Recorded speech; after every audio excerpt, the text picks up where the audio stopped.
अस्सलामुअलैकुम। बस क्या हाल है? ठीक हो? खैरियत है? उम्मीद है ਤੁਸੀਂ ਖੈਰੀਅਤ ਨਾਲ ਹੋਵੋਗੇ। ਤੇ ਅੱਜ ਜਿਹੜੀ ਤੁਹਾਡੇ ਕੋਲ ਰੈਸਿਪੀ ਨਵੀਂ ਲੈ ਕੇ ਆਏ ਆ, ਬੜੀ ਕਮਾਲ ਦੀ ਰੈਸਿਪੀ ਹੈ। ਮੁਲਤਾਨੀ ਸੋਨ ਹਲਵਾ। ਮੁਲਤਾਨੀ ਸੋਨ ਹਲਵਾ ਕਿਸ ਤਰ੍ਹਾਂ ਬਣਦਾ ਹੈ ਤੇ ਕਿਹੜੀ ਕਿਹੜੀ ਚੀਜ਼ ਇਸਤੇਮਾਲ ਹੁੰਦੀ ਹੈ, ਉਹ ਤੁਹਾਨੂੰ ਅਸੀਂ ਦੱਸਦੇ ਹਾਂ। ਔਰ ਬੜੀ ਆਸਾਨ ਰੈਸਿਪੀ, ਬੜੀ ਆਸਾਨ ਰੈਸਿਪੀ, ਜਿਹੜੀਆਂ ਤਕਰੀਬਨ ਸਾਰੀਆਂ ਚੀਜ਼ਾਂ ਤੁਹਾਡੇ ਘਰ ਮੌਜੂਦ ਹੁੰਦੀਆਂ ਨੇ।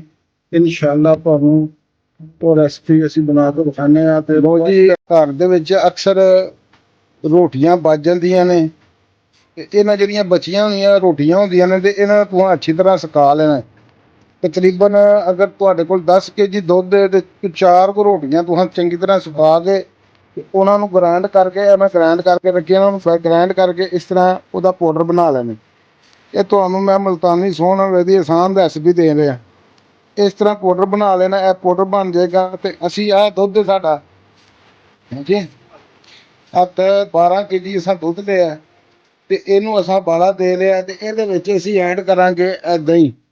ਤਕਰੀਬਨ ਪਾ ਤੋਂ ਡੇਢ ਪਾ ਦਹੀਂ ਅਸੀਂ ਐਡ ਕਰਾਂਗੇ ਤੇ ਦੁੱਧ ਨੂੰ ਜ਼ਰਾ ਜੇ ਦੁੱਧ ਫਟ ਜਾਏਗਾ, ਇਹ ਵੇਖੋ ਨਾ, ਅਸੀਂ ਇਹ ਐਡ ਕਰਨ ਲੱਗੇ ਹਾਂ ਦਹੀਂ ਜੀ। ਤੇ ਇਹਨੂੰ ਐਡ ਕਰਕੇ ਤੇ ਆਸਤਾ ਆਸਤਾ ਲਵਾਂਗੇ ਤੇ ਦੁੱਧ ਸਾਡਾ ਫਟ ਜਾਏਗਾ।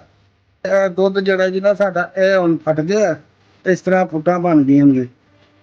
ਇਹਦੇ ਵਿੱਚ ਹੁਣ ਅਸੀਂ ਐਡ ਕਰਾਂਗੇ ਉਹ ਜਿਹੜੀਆਂ ਰੋਟੀਆਂ ਸੁਕਾ ਕੇ ਗ੍ਰਾਈਂਡ ਕੀਤੀਆਂ ਨੇ ਨਾ ਜੀ, ਇਹ ਉਹ ਰੋਟੀਆਂ ਅਸੀਂ ਇਹਦੇ 'ਚ ਐਡ ਕਰ। ਲਓ ਜੀ, ਬਿਹਤਰੀਨ ਤੇ ਆਸਾਨ ਰੈਸਿਪੀ। ਅਗਰ ਤੁਹਾਡੇ ਅੱਗੇ ਰਿਕੁਐਸਟ ਹੈ ਕਿ ਅਗਰ ਤੁਹਾਨੂੰ ਸਾਡੀ ਵੀਡੀਓ ਅੱਛੀ ਲੱਗੇ ਤੇ ਇਹਨੂੰ ਲਾਈਕ ਸਬਸਕ੍ਰਾਈਬ ਕਰਿਆ ਜੇ, ਸ਼ੇਅਰ ਜ਼ਰੂਰ ਕਰਿਆ ਜੇ ਆਪਣੇ ਦੋਸਤਾਂ ਦੇ। ਇਹੀ ਸਾਨੂੰ ਬੈਨੀਫਿਟ ਹੈ ਕਿ ਤੁਸੀਂ ਸਾਡੀ ਵੀਡੀਓ ਵੇਖੋ ਤੇ ਅੱਗੇ ਦੋਸਤਾਂ ਨੂੰ ਸ਼ੇਅਰ ਕਰੋ। ਲਓ ਜੀ, ਇਹ ਸਰਦੀਆਂ ਦਾ ਤੋਹਫਾ ਜੇ ਮੁਲਤਾਨੀ ਸੋਨ ਹਲਵਾ, ਤੇ ਬੜਾ ਪਸੰਦ ਕੀਤਾ ਜਾਂਦਾ ਜੇ, ਬੱਚੇ ਬੜੇ ਪਸੰਦ ਕਰਦੇ ਜੇ। ਇਨਸ਼ਾਅੱਲਾ ਵੇਖਿਓ ਜੀ, ਤੁਹਾਨੂੰ ਅੱਜ ਜਿਹੜੀ ਰੈਸਪੀ ਦਿੱਤੀ ਹੈ, ਇਸ ਇਹਦੀ ਆਸਾਨ ਔਰ ਸਸਤੀ ਰੈਸਿਪੀ ਇਨਸ਼ਾਅੱਲਾ ਤੁਹਾਨੂੰ ਕੋਈ ਵੀ ਨਹੀਂ ਦੇਗਾ। ਲਓ ਜੀ, ਇਹ ਸਾਡਾ ਹੁਣ ਜਿਹੜਾ ਕਿ ਨਾ, ਇਹ ਅੱਗੋਂ ਅਸੀਂ ਹੁਣ ਜਿਸ ਵੇਲੇ ਚੀਨੀ ਐਡ ਕਰਨ ਦਾ ਟਾਈਮ ਆਏਗਾ ਤੁਹਾਨੂੰ ਦੱਸਾਂਗੇ, ਫਿਰ ਚੀਨੀ ਐਡ ਕਰਾਂਗੇ। ਲਓ ਜੀ, ਇਹਦੇ ਵਿੱਚ ਹੁਣ 5 ਤੋਂ 6 ਇਲਾਇਚੀ ਇੰਝ ਤੋੜ ਕੇ ਛੋਟੀ ਇਲਾਇਚੀਆਂ ਦੇ ਵਿੱਚ ਸੱਟਾਂਗੇ ਖੁਸ਼ਬੂ ਵਾਸਤੇ। ਤੇ ਇਹ ਜਨਾਬ ਹਲਵਾ ਤਕਰੀਬਨ ਅਭੀ ਵਾਲੇ 10 ਤੋਂ 15 ਮਿੰਟ ਲਏਗਾ। ਔਰ 1.25 ਕਿਲੋ, 1 ਕਿਲੋ ਤੇ 250 ਗ੍ਰਾਮ ਯਾਨੀ 1250 ਗ੍ਰਾਮ ਚੀਨੀ।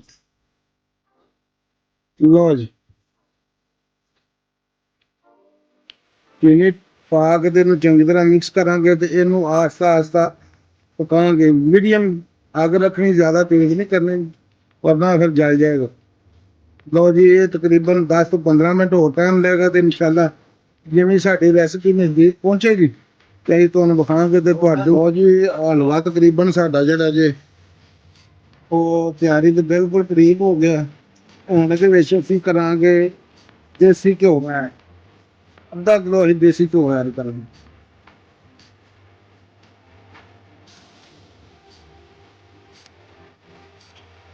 ਲਓ ਜੀ, ਇਹਦੇ ਵਿੱਚ ਅੱਧਾ ਕਿਲੋ ਅਸੀਂ ਐਡ ਘਿਓ ਪਾ ਕੇ ਇਹਨੂੰ 3 ਤੋਂ 4 ਮਿੰਟ ਤੱਕ ਅਸੀਂ ਇਹਦੀ ਭੁਨਾਈ ਕਰਾਂਗੇ। ਇਸੇ ਲਈ ਇਹ ਭੁੱਜ ਜਾਂਦਾ ਤੇ ਫਿਰ ਇਹਦੀ ਇਨਸ਼ਾਅੱਲਾ ਤੁਹਾਨੂੰ ਡਿਸ਼ ਆਊਟ ਕਰਕੇ ਵਿਖਾਉਂਦੇ ਹਾਂ ਅਸੀਂ। ਠੀਕ ਹੈ ਜੀ। ਲਓ ਜੀ, ਮੁਲਤਾਨੀ ਸੋਨ ਹਲਵਾ ਸਾਡਾ ਤਿਆਰ ਹੈ। ਬਸ ਲਓ ਜੀ, ਸਾਡਾ ਮੁਲਤਾਨੀ ਹਲਵਾ ਗਿਆ ਜੀ ਹੋ ਤਿਆਰ ਹੈ।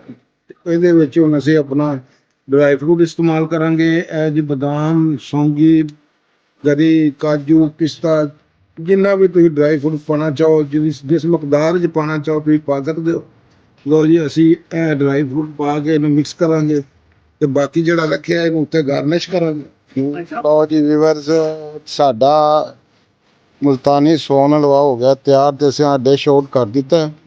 ਲਓ ਜੀ, ਬੜਾ ਮਜ਼ੇਦਾਰ ਔਰ ਜ਼ਾਇਕੇਦਾਰ ਹਲਵਾ ਤਿਆਰ ਹੋ ਗਿਆ ਜੇ।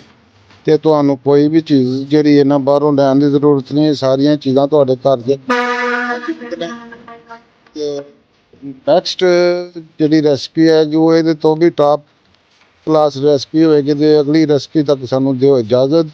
ਅਸਲਾਮੁਅਲੈਕੁਮ ਵਰਹਿਮਤੁਲਾਹਿ ਵਬਰਕਾਤੁਹੂ।